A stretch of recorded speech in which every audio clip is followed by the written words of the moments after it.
తెలంగాణ అమరవీరుల స్మారక ట్రస్ట్ ఆధ్వర్యంలో రావి నారాయణ రెడ్డి గారి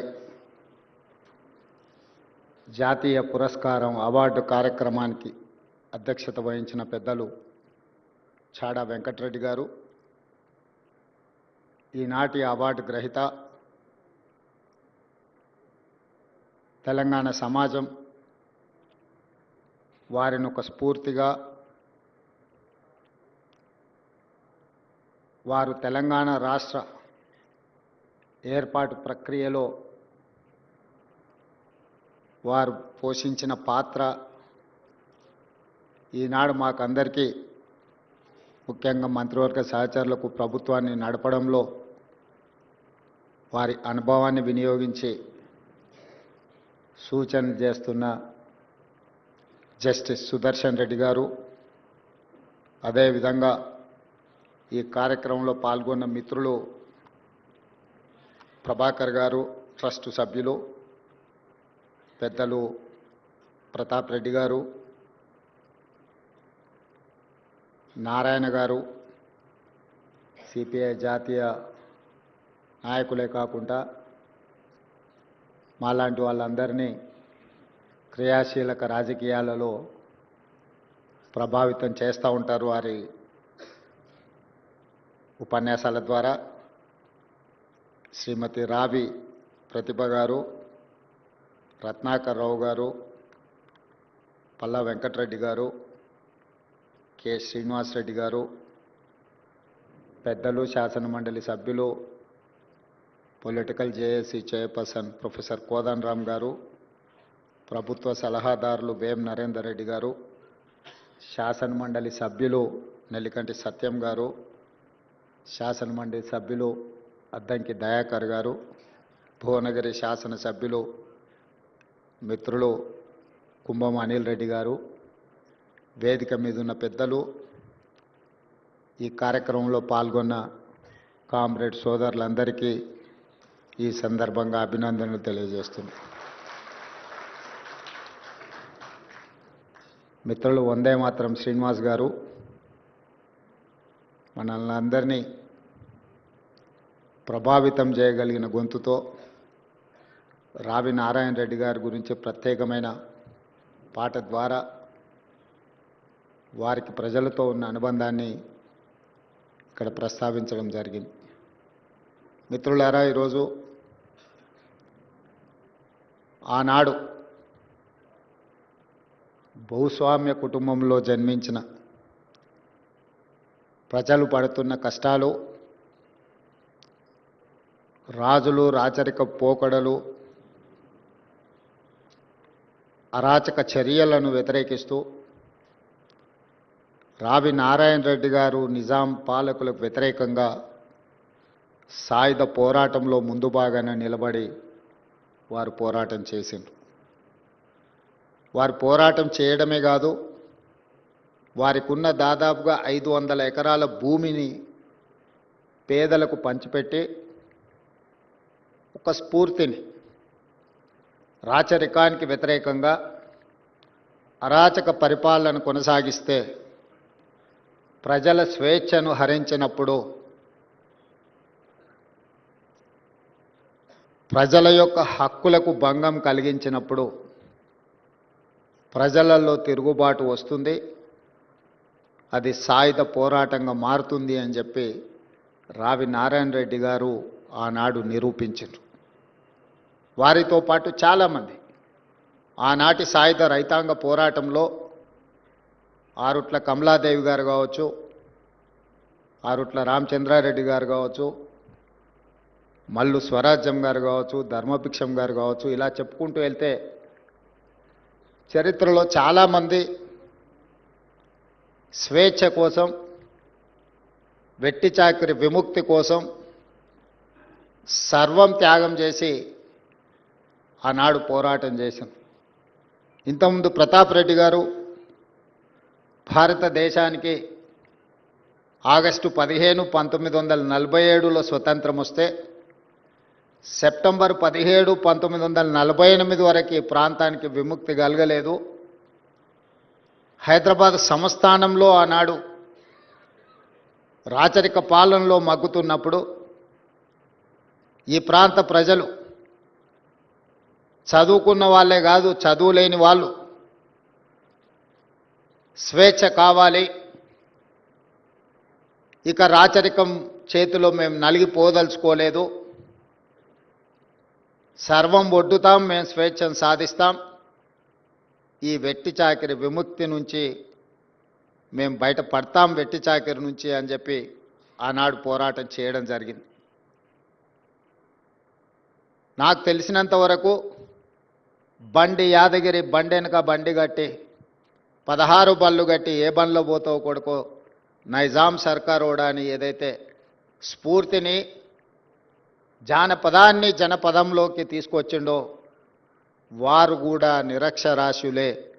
అలాంటి నిరక్షరాస్యులను కూడా ప్రభావితం చేయగలిగిన గొప్ప నాయకుడు రావి నారాయణ రెడ్డి అని చెప్పి నేను చెప్పదలుచుకున్నాను. ప్రజలలో చైతన్యం, ప్రజలలో పోరాట స్ఫూర్తిని నింపినవాడే గొప్ప నాయకుడు అవుతాడు. గొప్ప నాయకులను ఎప్పుడు ప్రజలు గుర్తుపెట్టుకుంటారు, గుండెల్లో గుర్తు పెట్టుకొని గుండెల నిండా వారిని అభిమానిస్తారు.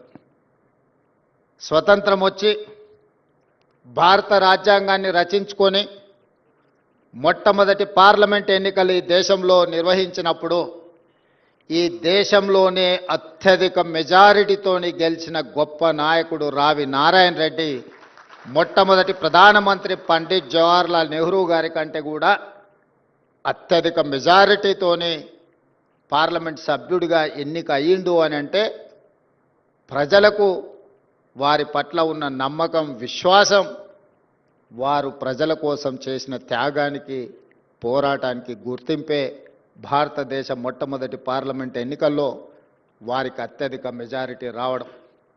నాకు తెలిసినంతవరకు పెద్దలు సుదర్శన్ రెడ్డి గారు సవరించాలి ఒకవేళ నేను చెప్పిన దాంట్లో ఏదైనా లోపం ఉంటే, మొట్టమొదటి పార్లమెంట్ సమావేశాలను, పార్లమెంట్ భవనాన్ని ఆనాటి ప్రధానమంత్రిలో, రాష్ట్రపతిలో, ఇతర నాయకులు ప్రారంభించలేదు. భారతదేశంలో అత్యధిక మెజారిటీ వచ్చిన రావి నారాయణ రెడ్డి గారి చేతనే పార్లమెంటు భవనాన్ని ప్రారంభింపజేయడం ద్వారా మొట్టమొదటి ప్రధానమంత్రి పండిట్ జవహర్లాల్ నెహ్రూ గారు ప్రజా తీర్పును, ప్రజల యొక్క ఆలోచనను ప్రతిబింబించినరు. అంత గొప్ప అవకాశం రావి నారాయణ రెడ్డి గారికి, తెలంగాణ సమాజానికి దక్కింది.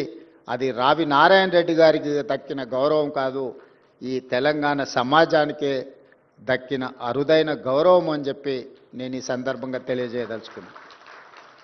పార్లమెంట్ సభ్యుడిగా, శాసనసభ్యుడిగా, శాసనసభలో ప్రతిపక్ష నాయకుడిగా ఆనాటి రాచరికం మీద పోరాటం చేసిన అనుభవంతో, సాయుధ రైతాంగ పోరాటంలో భూమి కోసం, భుక్తి కోసం, విముక్తి కోసం చేసిన పోరాటం యొక్క ఫలితాలను పేదలకు అందించాలని ప్రజాస్వామిక విధానంలో, చట్టసభలలో, అది పార్లమెంట్లో, శాసనసభలో ప్రజల పక్షాన నిలబడి రావి నారాయణ రెడ్డి గారు చేయవలసిన ప్రయత్నం అంతా చేసిండ్రు. నాకున్న సమాచారం మేరకు వారికి 60 సంవత్సరాల వయసు వచ్చినప్పుడు ఇక ప్రత్యక్ష ఎన్నికలలో నేను పోటీ చెయ్యను అని చెప్పి వారే స్వయంగా ఎన్నికలకు దూరం జరిగి పార్టీ బాధ్యతల నుంచి తప్పుకొని సామాన్య కార్యకర్తగా ప్రజలకు స్ఫూర్తినిచ్చి పార్టీని నడిపించడానికి అన్ని పదవులను త్యాగం చేసిన గొప్ప నాయకుడు రావి నారాయణ రెడ్డి గారు. ఈ కాలంలో మనం చూస్తున్నాం, ప్రజలు ఓడించినా కూడా పదవిని వదులుకోవడానికి ఇష్టపడడం లేదు. కానీ ప్రజలలో నెగ్గి ప్రజా అభిమానం ఉన్నప్పుడే పదవిని, పార్టీ బాధ్యత నుంచి కూడా హుందాగా తప్పుకొని ఇతరులకు అవకాశం కల్పించిన గొప్ప నాయకుడు రావి నారాయణ రెడ్డి గారు. స్వేచ్ఛ కోసం, వెట్టి చాకిరి విముక్తి కోసం కొట్లాడి ప్రజాస్వామ్యాన్ని, రాజ్యాంగాన్ని బలోపేతం చెయ్యాలి, మనమే రచించుకున్న రాజ్యాంగాన్ని పేదలకు అందుబాటులోకి తీసుకురావాలని తన వంతు ప్రయత్నం చేసి మొదటి తరంలో ఒక గొప్ప స్ఫూర్తిని నింపిన రావి నారాయణ రెడ్డి గారి జాతీయ పురస్కారం మలితరంలో జస్టిస్ సుదర్శన్ రెడ్డి గారికి అందించడము అనంటే సముచితమైన స్థానము ఈ జాతీయ అవార్డుకు రావి నారాయణ రెడ్డి గారు అందించిన సేవలకు దక్కిన గౌరవం. జస్టిస్ సుదర్శన్ రెడ్డి గారికి పురస్కారం అందించడం ద్వారా ఈ పురస్కారానికి గౌరవం దక్కింది. ఈ కార్యక్రమంలో ముఖ్య అతిథిగా పాల్గొనడం నాకు దక్కిన అరుదైన అవకాశము అని చెప్పి నేను భావిస్తున్నా. వేలు లక్షల మంది పాల్గొనే సభలలో పాల్గొంటుంటాం, ఉపన్యాసాలు ఇస్తుంటాం. కానీ ఇక్కడ వేదిక మీద ఉన్న ఒక్కొక్కరు ఒక రకమైన చరిత్ర, అనుభవాలు, వయసు, అదేవిధంగా త్యాగాలు చేసిన వాళ్ళు ఇక్కడ పెద్దలు చాలామంది ఉన్నారు. ఇలాంటి వేదికల మీద మాట్లాడేటప్పుడు ఆచితూచి అంచనా వేసి మాట్లాడాల్సిన పరిస్థితులు. జస్టిస్ సుదర్శన్ రెడ్డి గారు నన్ను ఒక మాట అడిగినారు, ఎంత సమయం ఉందని. నేను ముఖ్యమంత్రిగా బాధ్యతలు చేపట్టినాక ఒక నిర్ణయం తీసుకున్నా.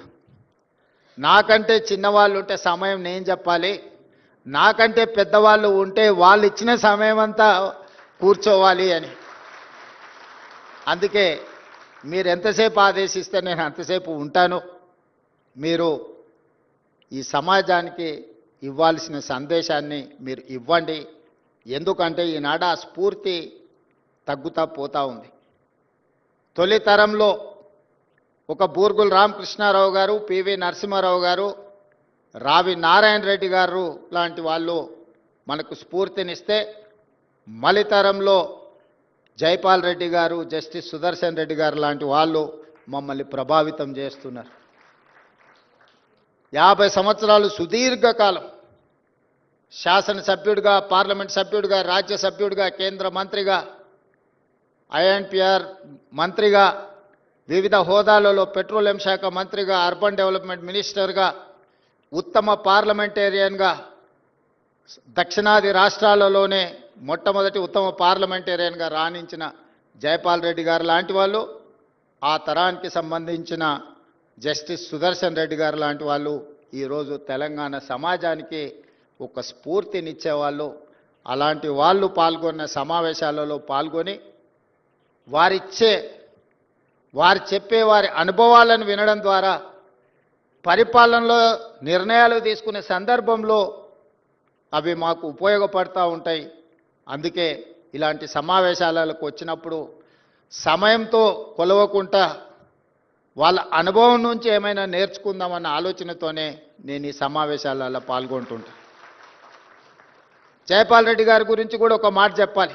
నాకు వారికి పెద్దగా రాజకీయంగా అంత పెద్ద సత్సంబంధాలు ఏమి ఉండేది కాదు. 2014లో వారు పార్లమెంట్ సభ్యుడిగా 2000 ఓట్లతో ఓడడానికి నేనే కారణం.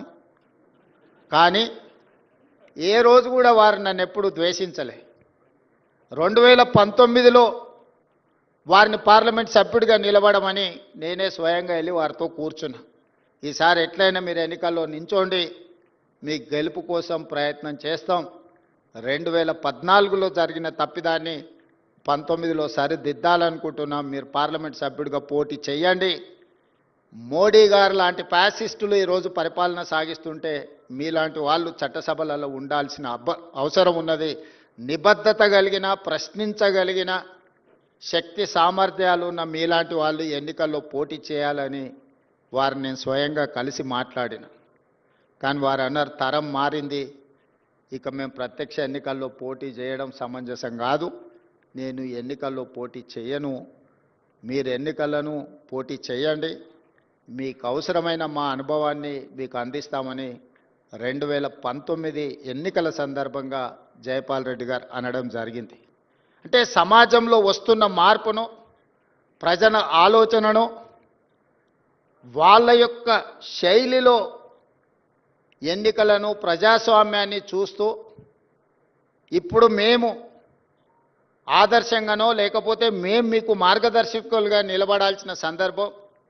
మీరు ఎన్నికల్లో పోటీ చేయండి, మేము ప్రోత్సహిస్తాం, భుజం తట్టామని చెప్పి జైపాల్ రెడ్డి గారు, జస్టిస్ సుదర్శన్ రెడ్డి గారు లాంటి వాళ్ళు ఎన్నికల పోటీలో నిలబడ్డప్పుడు ప్రొఫెసర్ కోదండరామ్ గారు లాంటి వాళ్ళు అండగా నిలబడి ఈరోజు తెలంగాణ రాష్ట్రంలో ప్రజాప్రభుత్వం ఏర్పాటుకు సహకరించారు. ఇవన్నీ అనుభవాలు, చరిత్ర మనకు పాఠాలు నేర్పుతుంది. జరుగుతున్న పరిణామాలు మన కళ్ళకు కట్టినట్టుగా కనిపిస్తాయి. ఈ రెండు కలిస్తేనే మన భవిష్యత్ కార్యాచరణగా మారుతుంది. అందుకే ఈనాడు ఒక రావి నారాయణ రెడ్డి గారి యొక్క గొప్పతనము, ఈనాడు అవార్డు గ్రహీత జస్టిస్ సుదర్శన్ రెడ్డి గారి గురించి రెండు విషయాలు ప్రస్తావించాల్సిన అవసరం ఉన్నది. మొన్న ఉపరాష్ట్రపతి ఎన్నికల సందర్భంగా కాంగ్రెస్ పార్టీ అధ్యక్షులు మల్లికార్జున్ ఖర్గే గారు, రాహుల్ గాంధీ గారు నాకు ఉదయమే ఫోన్ చేసింది, మాట్లాడేది ఉంది అని. ఏదైనా పార్టీ వ్యవహారాలు అనుకున్నాం. ఉపరాష్ట్రపతి ఎన్నికలు వచ్చినాయి. ఈ ఎన్నికల్లో నరేంద్ర మోడీని, అమిత్ షాను భయపెట్టాలి, నరేంద్ర మోడీ అమిత్ షాకు ఖచ్చితమైన గుణపాఠం చెప్పాలి అని వారు ప్రస్తావించారు. వారు నాతో ఎందుకు ప్రస్తావిస్తున్నారో నాకు మొదట్లో అర్థం కాలేదు. పార్టీ అధ్యక్షుడిగా, పార్లమెంట్లో ప్రతిపక్ష నాయకుడిగా రాహుల్ గాంధీ గారు, మా నాయకులు మీ ఆదేశాలను తూచా తప్పకుండా పాటిస్తాం, కార్యాచరణను మీరు చెప్పండి అని. అయితే జస్టిస్ సుదర్శన్ రెడ్డి గారిని ఉపరాష్ట్రపతి అభ్యర్థిగా మేము నిర్ణయం తీసుకున్నాం, నువ్వు వెళ్ళి వారితో ప్రత్యక్షంగా మాట్లాడి వారికి సమాచారాన్ని అందించండి అని వారు చెప్పడం జరిగింది. వారేం ప్రజాదరణ ఉన్న పబ్లిక్ లీడర్ ఏం కాదు కదా, లేదా వేదికల మీద మాలాక కొంచెం పరుషమైన పదజాలంతో ఉపన్యాసాలు ఇచ్చే నాయకుడు కూడా కాదు కదా. వారు ఏ రకంగా మోడీని, అమిత్ షా గారిని భయపెట్టగలరు అని చెప్పి నేను రాహుల్ గాంధీ గారిని అడిగిన. వారి నిబద్ధత నరేంద్ర మోడీని, అమిత్ షాను భయపెడుతుంది. వారి నిబద్ధతను చూసి వారు హైకోర్టు జడ్జిగా, హైకోర్టు చీఫ్ జస్టిస్గా, సుప్రీంకోర్టు జడ్జిగా, లోకాయుక్త చైర్పర్సన్గా వివిధ హోదాలలో ఆనాడు రావి నారాయణ రెడ్డి గారు ప్రజాక్షేత్రంలో ప్రజల కోసం కొట్లాడితే న్యాయ కోవిదుడుగా వారి హోదాల ద్వారా ప్రజలకు ప్రజాస్వామ్యాన్ని కాపాడడానికి సల్వాజుడం లాంటి తీర్పులను ప్రజా పరిరక్షణలో, ప్రజాస్వామ్య పరిరక్షణలో వారికి విలక్షణమైన పాత్ర ఉంది. వారిని ఎన్నికల బరిలో మనం దించాలి, మీరు వెళ్ళి వారిని కలిసి మాట్లాడండి అని చెప్పి నాకు సూచన చేసింది. నేను వెళ్ళి జస్టిస్ సుదర్శన్ రెడ్డి గారితో కలిసిన. ఇప్పుడు ఈ సందర్భంలో నాకు ఎన్నికల్లో పోటీ అవసరమా అని వారు ఒక ప్రశ్న లేవనెత్తింది. అప్పుడు నేను వారికి మల్లికార్జున్ ఖర్గే గారు, రాహుల్ గాంధీ గారు నాతో అన్న విషయాన్ని ప్రస్తావించినప్పుడు, అయితే నేను సిద్ధం, ఎన్నికల్లో పోటీ చేస్తా, ఈ ప్రజాస్వామ్యాన్ని బలపరచాలి, ప్రజలకు ప్రజాస్వామ్యాన్ని స్ఫూర్తిని అందించాలి అని అంటే ఏక వ్యక్తి, ఏక పార్టీ ఈ విధానాలను మనం వ్యతిరేకించాల్సిన అవసరం ఉన్నది. మనం ఖచ్చితంగా ఈ ఎన్నికల్లో నిలబడదామని చెప్పి వారు నిర్ణయం తీసుకొని ముందుకు వచ్చిండ్రు. అదే విషయాన్ని నేను శ్రీమతి సోనియా గాంధీ గారికి, మల్లికార్జున్ ఖర్గే గారికి తెలియజేయడం జరిగింది. వారి అభ్యర్థిత్వం ప్రకటించిన తర్వాత ఇండియా కూటమిలో ఉన్న వాళ్ళే కాదు, లేని వాళ్ళు కూడా ముందుకొచ్చి కాంగ్రెస్ పార్టీ సరైన అభ్యర్థి ప్రతిపాదనతో ముందుకొచ్చింది, మేమందరం జస్టిస్ సుదర్శన్ రెడ్డి గారికి అండగా నిలబడతామని కేజ్రీవాల్తో సహా చాలా రాజకీయ పార్టీలు ముందుకొచ్చి జస్టిస్ సుదర్శన్ రెడ్డి గారి నామినేషన్ కార్యక్రమంలో పాల్గొన్నారు. నామినేషన్ కార్యక్రమంలో సోనియా గాంధీ గారు, రాహుల్ గాంధీ గారు, ప్రియాంక గాంధీ గారు మొత్తం కుటుంబం అంతా వారి పక్కన నిలబడి వారి నామినేషన్ పత్రాలు దాఖలు చేయించిండ్రు అని అంటే వారికి ఉన్న నిబద్ధత, నరేంద్ర మోడీ గారికి ఉన్న భయాన్ని ఆ నామినేషన్ కార్యక్రమాన్ని ఒకసారి పరిశీలిస్తే ఎవరికైనా అర్థమవుతుంది.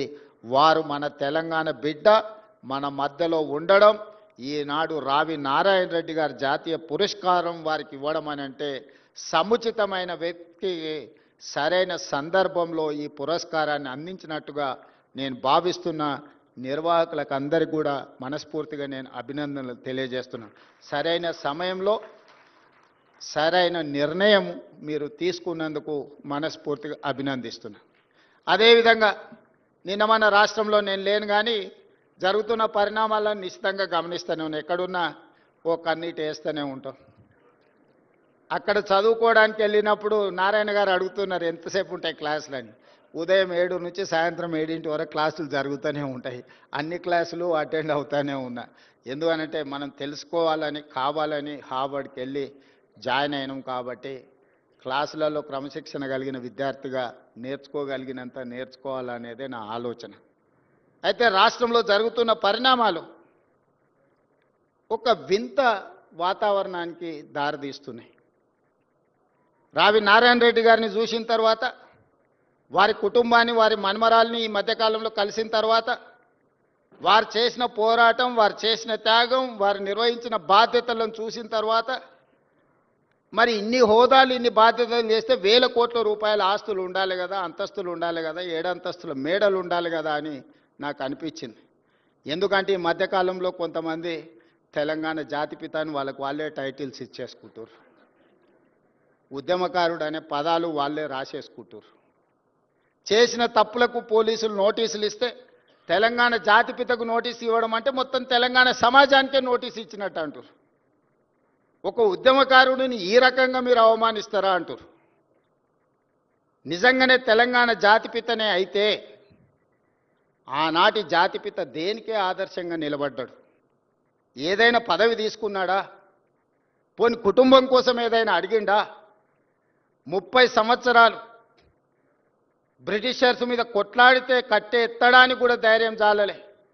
కానీ స్వతంత్రం వచ్చిన మొదటి సంవత్సరంలోనే కొంతమంది దుర్మార్గుల తుపాకీ తూటాలకు నేల కొరిగిన ఆనాటి జాతిపిత. మరి ఈనాడు జాతిపితగా చెప్పుకునే వాళ్ళు, ఉద్యమకారులని చెప్పుకునే వాళ్ళు, రాజకీయ పార్టీలు ఒక పరిస్థితిలో వైఫల్యం చెందినాయి అనుకున్నప్పుడు అన్ని రాజకీయ పార్టీలు కలిసి ఒక పొలిటికల్ జేఏసీ పెట్టుకొని ఆ జేఏసీకి చైర్మన్గా ప్రొఫెసర్ కోదండరామ్ గారిని పిల్లలకు పాఠాలు చెప్పుకునే పంతులను మనం ముందులో పెట్టుకొని తెలంగాణ రాష్ట్రాన్ని సాధించినాం. వారు ఉద్యమకారుడు కాదా? ఉద్యమాన్ని నడపలేదా? రాజకీయ పార్టీలను అన్నిటిని ఒక తాటి మీదకి తీసుకురాలేదా? కుల సంఘాలను, మత సంఘాలను, చివరికి బిచ్చగాళ్ళ సంఘాన్ని కూడా ఏకం చేయగలిగిన శక్తి, రిక్షా దొక్కుకునే సంఘాలను కూడా ఏకం చేయగలిగిన శక్తి ప్రొఫెసర్ కోదండరామ్ గారు ఆ రోజు బాధ్యత నిర్వహించలేదా? ఇదే రావి నారాయణ రెడ్డి ఇదే హాల్లో అన్ని రాజకీయ పక్షాల సమావేశాన్ని ఏర్పాటు చేసి జానారెడ్డి గారి ఇంటికాడ నుంచి నాకు తెలిసినంతవరకు ఇక్కడికే వచ్చి ఆనాడు తెలంగాణకు అనుకూలము కాదు, ఆ తెలంగాణకు వ్యతిరేకం కాదు, ఆర్ఎస్యు నుంచి ఆర్ఎస్ఎస్ వరకు, కమ్యూనిస్టుల నుంచి కాంగ్రెస్ వరకు ఏకం చేసి తెలంగాణ ఉద్యమాన్ని ముందుకు నడిపించిన ప్రొఫెసర్ కోదండరామ్ గారు ఉద్యమకారుడు కాదా? మరి అలాంటి ఉద్యమకారుడైన కోదండరామ్ గారి ఇంటి తలుపులు బద్దలు కొట్టించి పోలీసులతో ఈడ్చుకపోయేటంత నేరం కోదండరామ్ గారు ఏం చేసిండ్రో మీరు అధికారంలో ఉన్నప్పుడు ఉద్యమకారులకు జరిగిన అవమానం మీరు అప్పుడే మర్చిపోయినరా? మీరు చేసిన అవమానం అని నేను వారిని అడుగుతున్నా. నిన్నెవరు తలుపులు బద్దలు కొట్టలేదే, నిన్నెవరు ఈడ్చుకొని రాలేదే. చేసిన తప్పులకు మీకు నోటీస్ ఇచ్చారు, సార్ మీరు రాండి అని. లేదు నా వయసు కొంచెం ఎక్కువ ఉంది, మీరే వచ్చి తీసుకురండి అంటే, సరే సార్ మీరు అధికారిక నివాసం ఉంది కదా మీరు అక్కడ ఉంటూ వస్తామంటే, లేదు లేదు లేదు నేను ఎక్కడనో ఫామ్ హౌస్లు ఉంటే ఎక్కడ ఉంటే అక్కడ బాత్రూమ్లు ఉంటే బాత్రూంలోకి వచ్చి రాసుకోండి అంటే, ఇదెక్కడి జాతిపిత విధానము? ఇదెక్కడి ఉద్యమకారుల విధానము? రావి నారాయణ రెడ్డి గారి కుటుంబము 500 ఎకరాల భూమిని కోల్పోయినారు. ప్రపంచంలో ఎక్కడైనా స్వేచ్ఛ కోసము, ప్రజల యొక్క హక్కుల కోసం కొట్లాడిన వాళ్ళు, చెగువీరా నుంచి మొదలు పెడితే రావి నారాయణ రెడ్డి వరకు ఎవరినైనా చూడండి, సర్వం కోల్పోయినారు. సర్వం కోల్పోయినారు. నేల కొరిగిన వాళ్ళు వేలాది మంది ఉన్నారు. ఆస్తులు అంతస్తులను సర్వం త్యాగం చేసినారు. కుటుంబానికి నిల్వ నీడ లేకుండా ఉన్నదంతా ప్రజలకు పంచిచ్చిన వాళ్ళను ఉద్యమకారులు అన్నారు, జాతిపితలు అన్నారు. ఆ విధంగా ఈనాడు రావి నారాయణ రెడ్డి గారి కుటుంబం 100 ఎకరాల భూములను పంచితే ఉన్న పదవులను పార్లమెంట్ సభ్యుడిగా దేశంలోనే అత్యధిక మెజారిటీతో గెలిచిన రావి నారాయణ రెడ్డి గారు ఎంపీగా ఎమ్మెల్యేగా పనిచేసి నాకు పదవులు వద్దు అని తృణప్రాయంగా భావించే ప్రజాక్షేత్రంలో ప్రజలకు ఆదర్శంగా నిలబడితే వారిని ఏమనాలి? వచ్చిన తెలంగాణ రాష్ట్రంలో పదవులన్నీ మీరే తీసుకుంటారు. వందల ఎకరాల ఫామ్ హౌజులు మీకే వచ్చే, టీవీలు మీకే వచ్చే, పేపర్లు మీకే వచ్చే, వేల కోట్ల రూపాయల వ్యాపారాలు మీకే వచ్చే. ఉన్న పదవులన్నీ మీరే పంచుకుంటారు, చేయాల్సిన తప్పులన్నీ మీరే చేస్తారు, పంచుకోవాల్సిన కాంట్రాక్టులన్నీ మీరు పంచుకున్నాక మీరెట్లా జాతిపిత అవుతారు, మీరెట్లా ఉద్యమకారుడు అవుతారో నాకు అర్థం కాలే. ఒకవేళ మీరే జాతిపిత, మీరే ఉద్యమకారులు అయితే రావి నారాయణ రెడ్డి గారు, ప్రొఫెసర్ కోదండరామ్ గారు సుప్రీంకోర్టు జడ్జిగా జస్టిస్ సుదర్శన్ రెడ్డి గారు తెలంగాణ రాష్ట్ర ఏర్పాటు ప్రక్రియలో అవసరమైతే తన బాధ్యతను కూడా పక్కన పెట్టి ఎవరేమనుకున్నా సరే ఈసారి ప్రజలకు స్వేచ్ఛ రావాల్సిందే, సామాజిక న్యాయం జరగాల్సిందే, సమానమైన అవకాశాలు రావాల్సిందే అని ముందుకొచ్చిన జస్టిస్ సుదర్శన్ రెడ్డి గారు లాంటి వాళ్ళని ఏమనాలి? దయచేసి ప్రజలు తిరస్కరించినప్పుడు అర్థం చేసుకోవాలి. ప్రజాక్షేత్రంలో మీరే స్వయంగా ఎమ్మెల్యేకి ఓడిపోయినప్పుడు, పార్లమెంటు ఎన్నికల్లో మీకు ప్రజలు ఒక్క సీటు కూడా ఇవ్వలేదన్నప్పుడు, ప్రజల తిరస్కరణకు మీరు గురైనరు. కానీ ప్రజలు ఓటేయక ప్రజలే తప్పు చేసిండ్రన్న ఆ నేరాన్ని ప్రజల మీద మోపడానికి ప్రయత్నం చేస్తే ఇదెక్కడి ప్రజాస్వామ్యము, ఇదెక్కడి జాతిపిత, ఇదెక్కడి ఉద్యమకారుడి ఆలోచన? నాకైతే అర్థం కాలే. ప్రజల తిరస్కరణకు గురైనప్పుడు ప్రజాస్వామిక విలువలను గౌరవించే వాళ్ళు ఎవరైనా ఉంటే నేను చేయగలిగిన ప్రయత్నం చేసినా ఇప్పుడు ప్రజలు తిరస్కరించారు కాబట్టి హుందాగా ప్రజాక్షేత్రంలో నుంచి నేను తప్పుకుంటున్నా అని ముందుకొచ్చి ప్రకటిస్తే కొంతైనా మీ గౌరవం నిలబడుతుంది. ప్రజాస్వామ్యంలో ప్రజాస్వామ్యానికి స్వేచ్ఛ ఉన్నది, క్రిమినల్ కాన్స్పిరసీకి స్వేచ్ఛ లేవు. డెమోక్రటిక్ ప్రాసెస్లో ప్రజాస్వామిక విలువలు ప్రజలు లేదా ప్రజాప్రతినిధులు స్వేచ్ఛగా ప్రజాస్వామ్య పరిమితికి లోబడి వారి అభిప్రాయాలను వ్యక్తపరచడానికి మాత్రమే స్వేచ్ఛ ఉంది తప్ప నేరాలు చేస్తాం, ఆ నేరాలను మీరు అడగొద్దు, మీరు విచారించొద్దు అనే స్వేచ్ఛ, క్రిమినల్ ఫ్రీడమ్ లేదు అని నేను భావిస్తున్నా. ఈ రెండిటికున్న చిన్న తేడాను తెలంగాణ సమాజం గమనించాలి. అధికారం ఉన్నప్పుడు దాన్ని దుర్వినియోగాన్ని చేసి అధికారాన్ని పదిలం చేసుకోవాలన్న ఆలోచనతోని వేల కోట్ల రూపాయలు, వందల ఎకరాల భూములు అన్ని రకాలుగా సంపాదించుకొని అక్రమ మార్గాలను ఎంచుకున్నప్పుడు విచారణ తప్పదు. ప్రజాస్వామ్యబద్ధంగా డాక్టర్ బాబాసాహెబ్ అంబేద్కర్ గారు ఇచ్చిన రాజ్యాంగమే అది. ఒకసారి హోదాకు వస్తే ఏ నేరాలు చేసినా ఆ నేరాలను విచారించకూడదని ఎక్కడా లేదు. సిబు సోరెన్ గారు ఎంత కొట్లాడిండ్రు? సిబు సోరెన్ లేకపోతే ఆ రాష్ట్రం వస్తుండేనా? వారు విచారణను ఎదుర్కోలేదా? లేదా అధికారంలో ఉన్నప్పుడు పాల్పడిన కొన్ని తప్పిదాలకు లాలూ ప్రసాద్ గారు, జయలలిత గారు, లేకపోతే యడ్యూరప్ప కర్ణాటక ముఖ్యమంత్రి గారు పెద్ద పెద్ద రాష్ట్రాలకే ముఖ్యమంత్రులుగా బాధ్యతలు నిర్వహించారు కదా, వాళ్ళు విచారణను ఎదుర్కోలేదా? సెషన్ కోర్టుకు వెళ్ళి చేతులు కట్టుకొని మేజిస్ట్రేట్ గారి ముందలా నిలబడలేదా? మనం ఎవరం అతీతులం కాదే, దైవాంశ సంభూతులం కాదే. మధ్య యుగాలలో చక్రవర్తులు అనుకునే వాళ్ళంట నేనే రాజ్యం, రాజ్యమే నేను అని. మధ్య యుగాల చక్రవర్తుల యొక్క ఆలోచనలను పక్కన పెట్టండి. ప్రజాస్వామిక దేశంలో ఉన్నాం.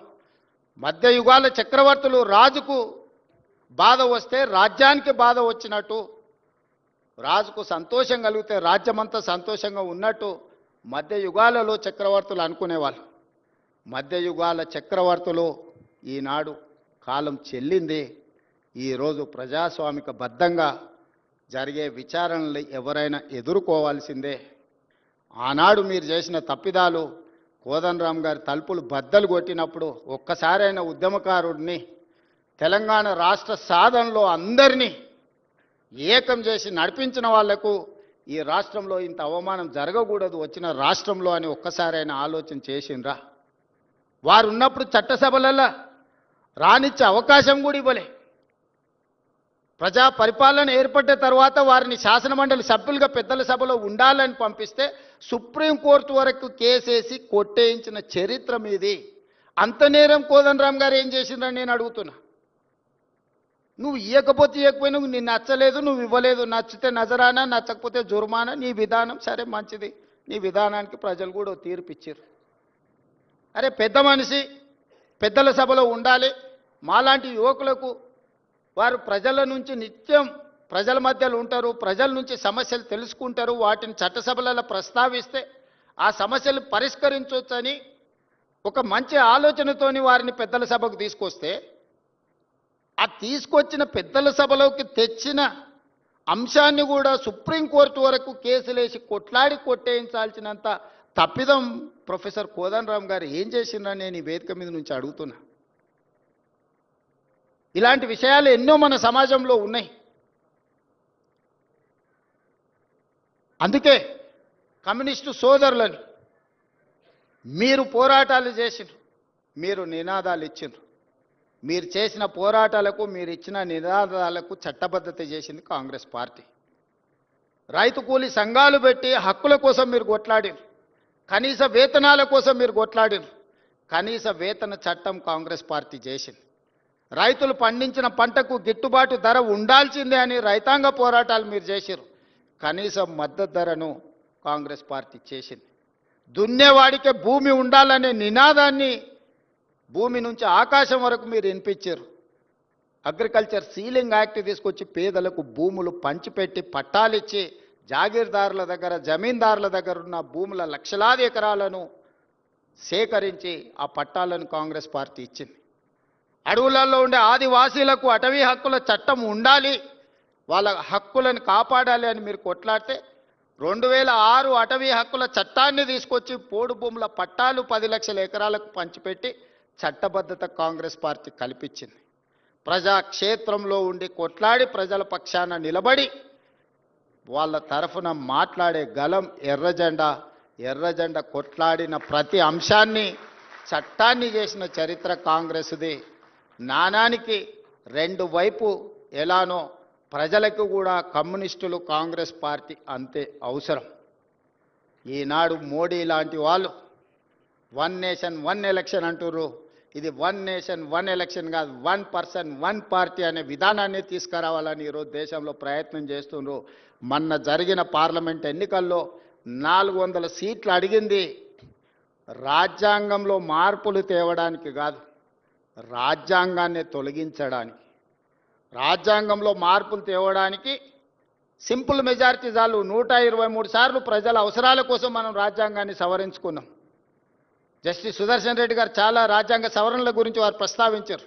డాక్టర్ బాబాసాహెబ్ అంబేద్కర్ గారు రాజ్యాంగంలోనే ప్రొవిజన్ ఇచ్చిండు, ప్రజలకు అవసరమైనప్పుడు ప్రజలకు అనుకూలంగా రాజ్యాంగాన్ని సవరించుకొని ఒక మంచి పరిపాలన అందించడానికి వారు రాసిన రాజ్యాంగంలోనే వారు అవకాశాన్ని ఇచ్చింది. నిజంగా ప్రజలకు అనుకూలమైన మార్పులు తీసుకురావడానికి 400 సీట్లు అవసరం లేదు.